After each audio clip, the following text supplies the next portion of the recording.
We thank you one and all and wish you a Merry Christmas and a Happy New Year.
It's good to see you again, John. Thanks a lot for this interview. Thank you for having me here. You've mentioned before the method you used to become a filmmaker, watching a movie repeatedly until you could describe it shot by shot on paper. Is there any film you still watch on repeat today? Not to learn it. I think I saw Oppenheimer maybe 5 times. 5 times? Yeah. Because it was good. It was very good. It was very good writing also. But his control of time was excellent. And that's what I liked. Is there any classical films, maybe John Ford films that you watch on repeat? Or is it something that you don't mind? Not that I mean, I did when I was a student. I haven't in a long time. It was something that there was an old film director named Jan Kadar who was at the American Film Institute when I was there, and he was my teacher, and he just said, "You have to do this." So I've told this story. I started with simple movies. I started with Kubrick, with Clockwork Orange, and it has only 600 shots or so it's quite easy. And I finished with the last one I memorized was 8.5. 8.5. The Fellini movie. And that has many more shots. It's got like 1,500. Very different shots, mainly. Changing to another subject. In Basic, for example, you create a special chemistry between 2 characters that are John Travolta and Samuel L. Jackson, who seem unconnected at first sight, in different places and even timelines. How much do you rely on editing for this, and how much is planned during the shot?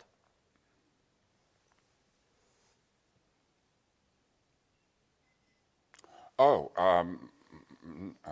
always plan it while I'm shooting. It was all planned? Well, there was a problem there because the people who were making the movie had this script that had a giant flaw in it. It was a good first 50 pages, and then it went phew. And they used me to promise. The studio had rejected it, but they hired me to promise the studio that I would solve the problem. And I did solve the problem, but then they wouldn't let me use the script that I wrote. And they insisted on going back to the original script. And I couldn't get out of the movie either.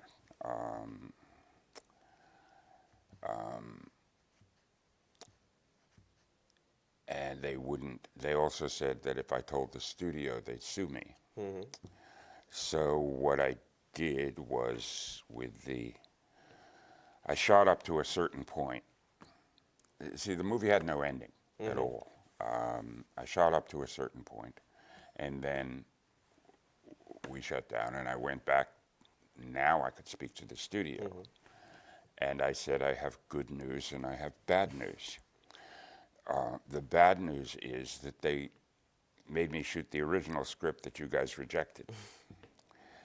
The good news is that what we had done, the line producer and I had done, is that we had saved $1 million and put it away and hidden it. So I could say to the studio, the good news is I have $1 million here with which we can shoot an ending to the movie.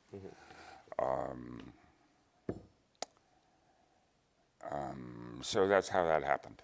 And how was the other ending for Basic? There wasn't one. It just sort of petered out. It was very troubling to an audience. Which is why the studio had refused to make it. And the producer of the movie didn't care about scripts. And as long as he got paid, it didn't make any difference to him. Which film shoot did you enjoy the most of your 11? Oh, Thomas Crown. The Thomas Crown affair. I was working for a studio head that I'd worked for before. It's the same man that I made Red October for. So he let me work.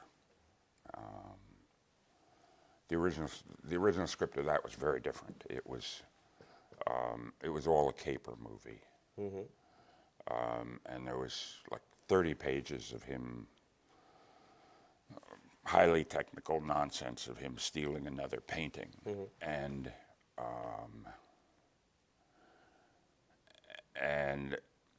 I said, well, what I told the studio was, I don't want to make a caper movie, I want to make a love story.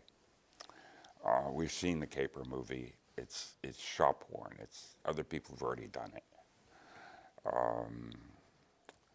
But I said, there is a wonderful love story here about two people who are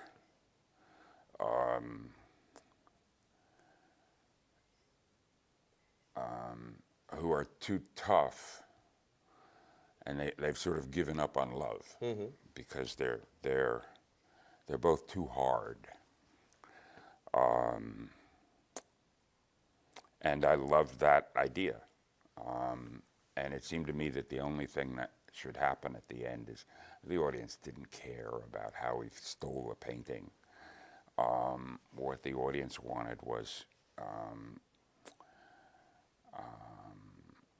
it was like what do they call it in French? A rabbit story. The rabbit has to make fun of a fox story. A fox story.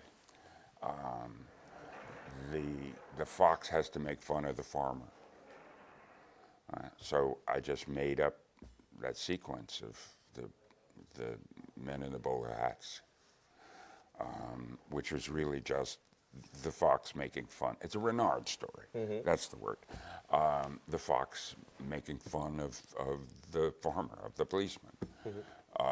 And the more he made fun of the policeman, the more happier the woman was. And so I just made up that whole sequence of, instead of doing highly technical computers and hanging from the ceiling and doing all sorts of nonsense, I just had the painting disappear, and one cop says to the other, "How did he do that?" And the other cop goes, "Yeah." And that ended it. The audience didn't care. Yeah. As long as the cops don't care, who cares? It's over with, So I took that 30 pages and reduced it to that. That's it. And it worked fine. Speaking of Thomas Crown, Both Rollerball and The Thomas Crown Affair are novels, but interestingly, they were also previous films by Norman Jewison. Are you a fan of his work, or were his films a reference for your vision? No, no. It's only a It was an coincidence? accident. It was An accident, yeah. Did you enjoy the original Rollerball? No. No. Didn't like the second one either. Terrible. Well, we only shot half of the script. The movie I was making, or I was trying to make, was Spartacus. And about, I don't know. There was another there was 40 pages more, where there was a whole rebellion and fighting the army. It was supposed to be an action movie, but, well, whatever. From early in your career, you've worked with big-name actors. How do you approach directing them? What kind of guidance do you usually give? I don't. You just let them... I try to find out what, I mean, they're always professional. They know what they're doing. I just try to find out what they need and make sure they have it, and then stay out of their way.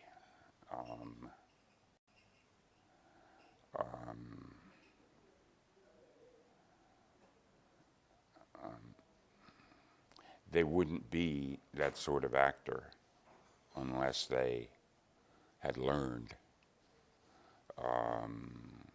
the ways in which to do it. So with each actor, they need different things.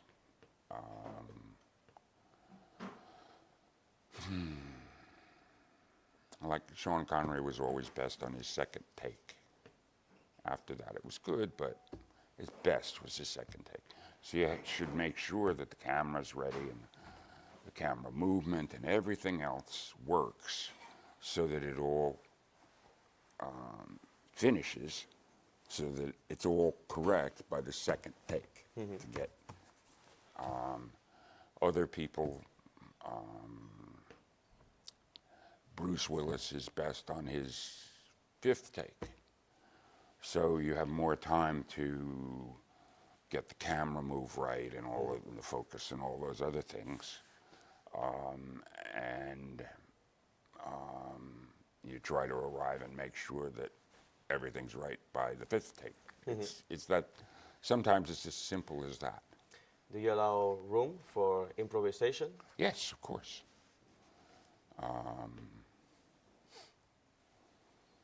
Yes, many times it changes right through the, and I encourage that. And I'm perfectly happy if people change lines, all of that. Have you ever set a clear limit when it comes to casting decisions? Was there any actor you had to fight for against the studio's demands?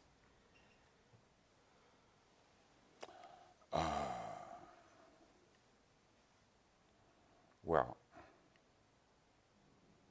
no, I mean, I fought and I have lost. I had Matthew McConaughey for Rollerball, and they didn't want to. And I had,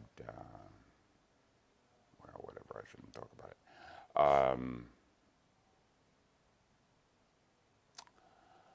I didn't have to fight to get Rene Russo for Thomas Crown. I just had to explain it to the studio.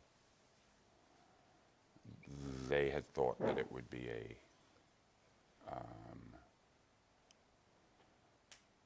very hostile, difficult woman.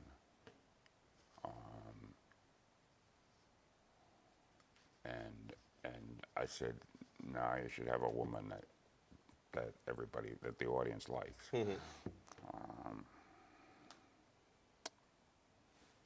But that didn't happen in Medicine Man, for instance. Yes. I heard you talking that you wanted like Sean Connery with boobs, with big tits. I mean. With what? I thought that you wanted an actress that looks like Sean Connery, but not Sean Connery, or am I wrong? You wanted to be two females, two lead females? No.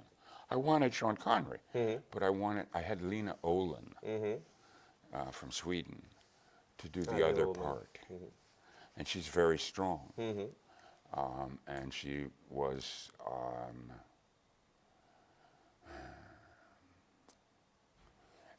a lot like Katharine Hepburn. And that was how I thought the movie would be. I thought it would be like the African Queen, that you have two characters who are very strong. And so I took Sean to dinner with Lena Olin, and about halfway through dinner I could see that he had decided that he didn't want her in the movie. He had learned from the Bond films never to let a woman overshadow you. So he wanted a much weaker woman. I'm curious about a specific subplot in The Last Action Hero. Why the seventh seal? I mean, who made that decision, and how difficult was it to include that reference in the film? I don't know who made the decision. It was, I don't know.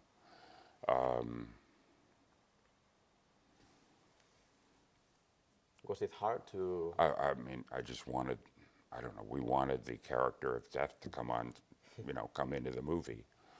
And that was the most famous one, so we used it. Okay.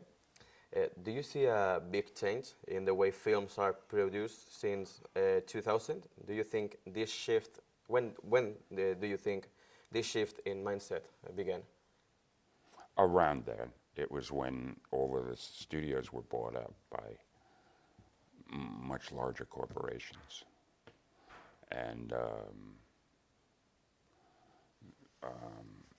the nature of the movies they made changed a lot.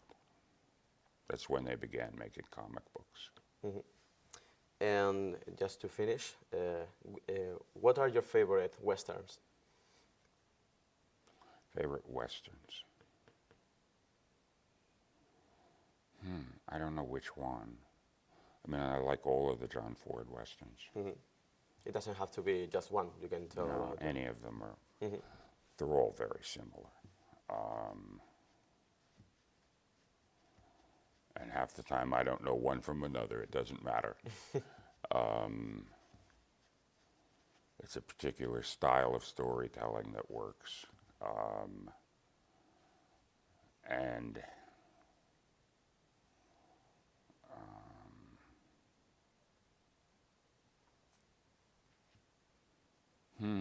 I don't know. They just all have a great deal of joy in them. And they're wonderful boys' adventures.